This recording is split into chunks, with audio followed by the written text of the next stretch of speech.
Yes, ladies and gentlemen, ngo byifashe beat. Yes, kanizere yuko mumeze neza. Nihozaho TV nateye intambwe idasubira inyuma sinzabatenguha. Yes, nari maze iminsi ni kugenda ndeba hirya no hino uko biba byifashe. Amakuru yo ni menshi. Icyo wamenya cyo ni mpamvu rero turi buze guhera kwa Yago Pondati, mbakubita kwa DJ Pius, tumanuka twurira kabandi majyana kwa Puisa, dukomeza tujya kwa The Ben. Are you ready guys? Wamaze gukanda subscribe. This is Hozaho TV.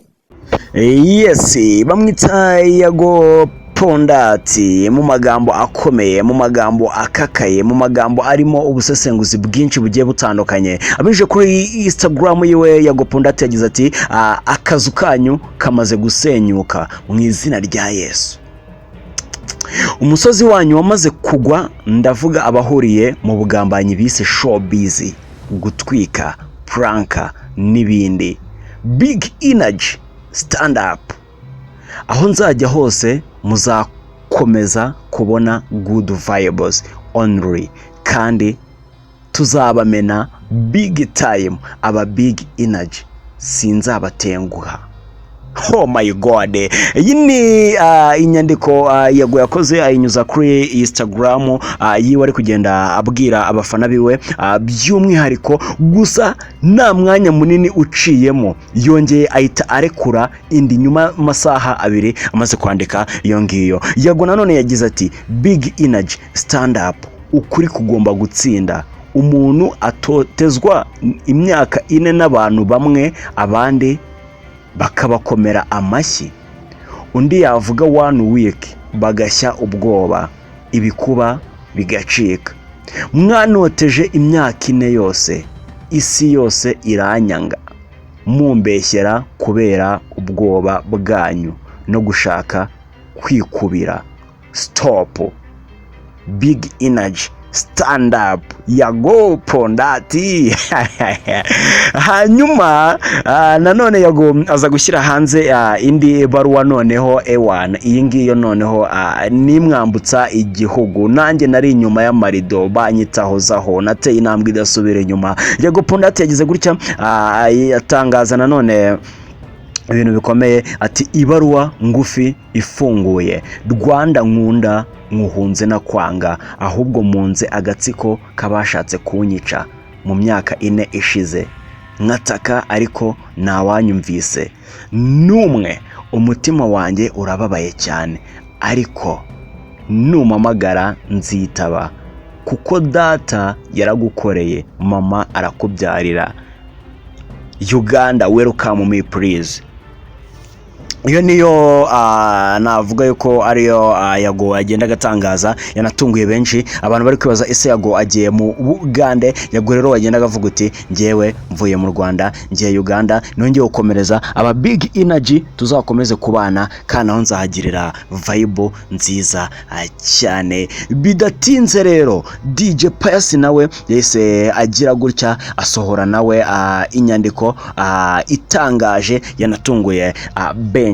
DJ Pius yagize ati igihe kirageze ko ibi bintu byitwa gutwika, gutukana kuri social media birangira, imyanzuro ihamye igafatwa. Ababishinzwe niba badashaka kubikora tuzabyikorera. This is too much. Ahangaha rero ni DJ Pius wasohoraga inyandiko kuri Instagram yiwe ayisangiza abafana we, by'umwihariko avuga uti ibintu bya social media birakabije, ibintu bya social media byo gutukana, kuzana inzangano zigiye zitandukanye, ibi bintu bimaze gufata indi ntera. This is too much, ibi bintu byararenze. Nanjye ndihozaho, nateye intambwe idasubira inyuma, mba ndi inyuma y'amarido.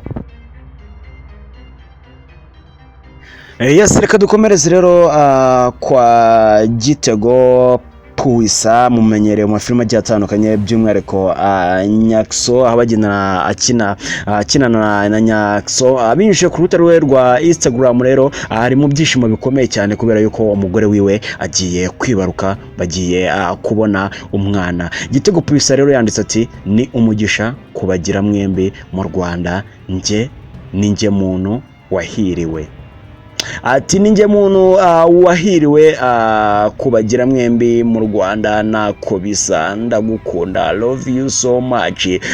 Gitego Puisa rero ndetse na sheriwe mu bebe rero bagiye kuba bakibaruka umwana. Ni ibintu byiza cyane, ubonaga yuko rero Puisa yarabyishimiye, wabonaga yuko rero ari ibintu bimushimishije kuba nawe agiye kugira umwana. Bamwita Gitego Puisa.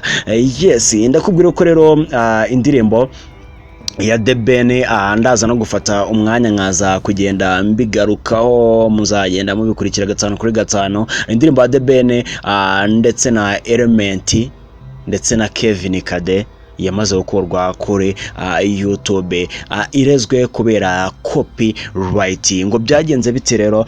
Byose ni mu biganiro tuzagenda tubakorera. Icyo usabwa ni ukanda subscribe kuri Rozo TV, ratubana umunsi ku wundi. Njyewe ndihozaho, we never give up, we think big, we work hard, we reach to the goal. I love you so much. Kanda subscribe, tujye tubana umunsi ku wundi.